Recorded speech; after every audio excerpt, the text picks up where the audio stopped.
ನಮ್ಮ ದೇವರು ಕರ್ತನಾದ ಯೇಸು ಕ್ರಿಸ್ತನ ನಾಮದಲ್ಲಿ ಅನುದಿನದ ಆಹಾರ ಪ್ರಿಯರಿಗೆ ಪ್ರೀತಿಯ ಶುಭಾಶಯಗಳು. 2025 ಜೂನ್ ತಿಂಗಳ 28ನೇ ತಾರೀಕಿನ ಶನಿವಾರದ ದೇವರ ವಾಕ್ಯವು ಯೇಸುವಿನೊಂದಿಗೆ ಇದ್ದವರು. ಪೇತ್ರ ಯೋಹಾನರ ಧೈರ್ಯವನ್ನು ನೋಡಿ ಅವರು ಅವಿದ್ಯಾವಂತರು, ತರಬೇತಿ ಇಲ್ಲದವರು ಎಂದು ತಿಳಿದು ಆಶ್ಚರ್ಯಪಟ್ಟರು ಮತ್ತು ಅವರು ಯೇಸುವಿನೊಂದಿಗೆ ಇದ್ದವರೆಂದು ಅವರು ಅರಿತುಕೊಂಡರು. ಅಪೊಸ್ತಲರ ಕೃತ್ಯಗಳು 4:13. ಪೇತ್ರ ಮತ್ತು ಯೋಹಾನರು ಧೈರ್ಯದಿಂದ ಮಾತನಾಡುವುದನ್ನು ಜನರು ನೋಡಿದರು. ಅವರ ಮಾತುಗಳಲ್ಲಿ ಶಕ್ತಿ ಮತ್ತು ಅಧಿಕಾರವನ್ನು ಅವರು ಗಮನಿಸಿದರು. ಅವರು ಕೇಳುತ್ತಿದ್ದಂತೆ ಅನೇಕರು ತಮ್ಮ ಹೃದಯಗಳಲ್ಲಿ ತಪ್ಪೊಪ್ಪಿಕೊಂಡಿದ್ದರು ಮತ್ತು ನಾವು ಏನು ಮಾಡಬೇಕು ಎಂದು ಕೇಳಿದರು. ಅಪೊಸ್ತಲರ ಕೃತ್ಯಗಳು 2:37. ಪೇತ್ರ ಮತ್ತು ಯೋಹಾನರು ಸಾಮಾನ್ಯರು, ಓದು ಬರಹವಿಲ್ಲದವರಾಗಿದ್ದರು. ಅವರು ಯೇಸುವಿನೊಂದಿಗೆ ಇದ್ದರು ಎಂದು ಜನರು ಗುರುತಿಸಿದರು. ಯೇಸುವಿನೊಂದಿಗೆ ಇರುವುದು ನಿಮ್ಮ ನಿಜವಾದ ಶ್ರೇಷ್ಠತೆ. ಅದೇ ನಿಮ್ಮನ್ನು ಅಸಾಧಾರಣರನ್ನಾಗಿ ಮಾಡುತ್ತದೆ.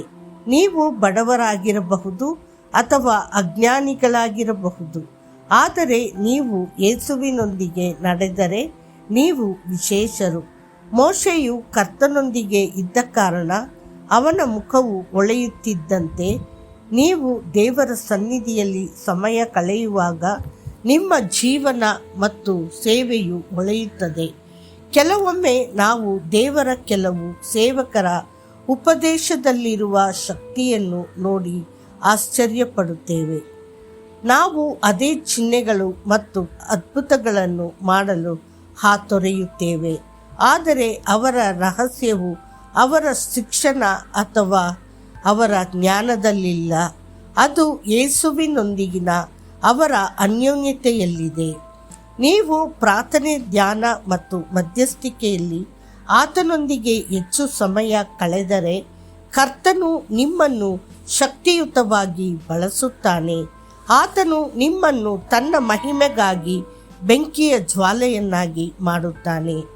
ಒಂದು ಹಳೆಯ ಮಾತಿದೆ, ಹೂವಿನ ಹಾರಗಳನ್ನು ಮಾಡಲು ಬಳಸುವ ದಾರವೂ ಸಹ ಪರಿಮಳವನ್ನು ಪಡೆಯುತ್ತದೆ. ಕವಿ ಕಂಬನ ಮನೆಯಲ್ಲಿರುವ ನೇಯ್ಗೆ ಸಾಧನವೂ ಸಹ ಪದ್ಯಗಳನ್ನು ಪಠಿಸುತ್ತದೆ. ಅದೇ ರೀತಿ ಆಯಸ್ಕಾಂತಕ್ಕೆ ಜೋಡಿಸಲಾದ ಕಬ್ಬಿಣದ ತುಂಡು ಸಹ ಕಾಂತೀಯ ಗುಣಗಳನ್ನು ಪಡೆಯುತ್ತದೆ. ಸೂರ್ಯನ ಸುತ್ತ ಸುತ್ತುವ ಚಂದ್ರನು ರಾತ್ರಿಯಲ್ಲಿ ಹೊಳೆಯುವುದು ಸೂರ್ಯನ ಬೆಳಕನ್ನು ಪ್ರತಿಬಿಂಬಿಸುವುದರಿಂದ ಮಾತ್ರ. ಆದುದರಿಂದ ನೀವು ಯೇಸುವಿನೊಂದಿಗೆ ಹೆಚ್ಚು ಸಮಯ ಕಳೆಯುವಾಗ ನೀವು ಹೆಚ್ಚು ಬಲಗೊಳ್ಳುತ್ತೀರಿ, ಸಬಲರಾಗುತ್ತೀರಿ ಮತ್ತು ಆತನ ಕೃಪೆಯಿಂದ ತುಂಬಲ್ಪಡುತ್ತೀರಿ. ನಿರಂತರವಾಗಿ ಪ್ರಾರ್ಥಿಸುತ್ತಿದ್ದ ಒಬ್ಬ ವೃದ್ಧ ಮಹಿಳೆಯನ್ನು ನಾನು ಬಲ್ಲೆ. ಆಕೆಯ ಭಕ್ತಿಯಿಂದಾಗಿ ಕರ್ತನು ಆಕೆಗೆ ಪ್ರವಾದಿಯ ದರ್ಶನದ ಉಡುಗೊರೆಯನ್ನು ನೀಡಿದನು.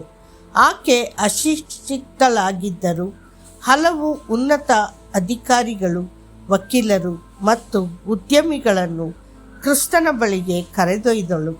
ಆಕೆ ಯಾವಾಗಲೂ ಕಂಬದ ಬಳಿ ಕುಳಿತು ಶ್ರದ್ಧೆಯಿಂದ ಪ್ರಾರ್ಥಿಸುವುದನ್ನು ಕಾಣಬಹುದು. ಆಕೆ ಆ ಕಂಬವನ್ನು ಕರ್ತನಾದ ಯೇಸು ಕ್ರಿಸ್ತನ ಪಾದಗಳೆಂದು ಪರಿಗಣಿಸಿದಳು. ಅವಳು ಗಟ್ಟಿಯಾಗಿ ಪ್ರಾರ್ಥಿಸಲು ತುಂಬ ದುರ್ಬಲಳೆಂದು ಭಾವಿಸಿದಾಗಲೂ ಅವಳು ಅಲ್ಲಿ ಸದ್ದಿಲ್ಲದೆ ಕುಳಿತು ಯೇಸುವಿನ ಮುಖವನ್ನು ನಿಶ್ಚಲತೆಯಿಂದ ನೋಡುತ್ತಿದ್ದಳು ಮತ್ತು ಪ್ರತಿಯಾಗಿ ಕರ್ತನು ಅವಳನ್ನು ತನ್ನ ದೈವಿಕ ಸಾನ್ನಿಧ್ಯದಿಂದ ತುಂಬುತ್ತಿದ್ದನು. ದೇವರ ಪ್ರಿಯ ಮಕ್ಕಳೇ, ಪ್ರತಿದಿನ ಯೇಸುವಿನೊಂದಿಗೆ ಭೂಮಿಯ ಮೇಲೆ ನಡೆಯುವವರು ತುತ್ತೂರಿ ಊದುವಾಗ ಆತನೊಂದಿಗೆ ಶಾಶ್ವತವಾಗಿ ಇರಲು ಮೋಡಗಳಲ್ಲಿ ಹಿಡಿಯಲ್ಪಡುತ್ತಾರೆ.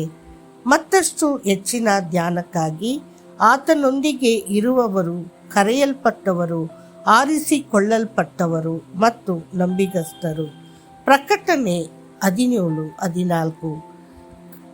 ಕರ್ತನು ನಿಮ್ಮೊಂದಿಗಿರಲಿ. ಆಮೇನ್.